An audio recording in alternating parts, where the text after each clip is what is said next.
পুরুষ মানুষ নিজের চিন্তা করে না, সে তার পরিবারের চিন্তা করে, ছেলে সন্তানের চিন্তা করে, বউ বেটির চিন্তা করে।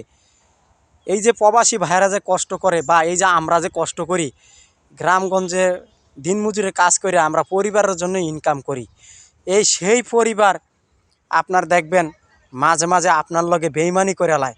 তা আসলে মন চায় যে দূরে সইরা যায়। আসলে আপন মানুষ কোনো দিন আপন হয় না। আপন মানুষ এখন বর্তমানে পর। আপনি টাকা পয়সা হইলেও বর্তমানে সব কিছু।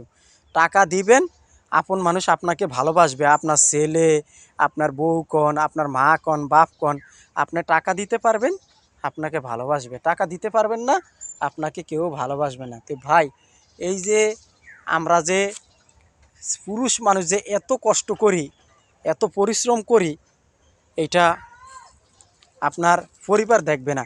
আপনি টাকাটা কি চুরি করে আনছেন না হালাল পথে ইনকাম করে আনছেন, এইটা পরিবার দেখবে না। পরিবার দেখবে কি কোন সময় আপনি খাওয়ানটা দিবেন, কোন সময় আপনি টাকাটা তার হাতে দিবেন, সে খুশি। কিন্তু আপনি কি চুরি করে আনছেন না দাড়ি করে আনছেন, এটা পরিবার চিন্তা করবে না। বুঝছেন ভাইরা?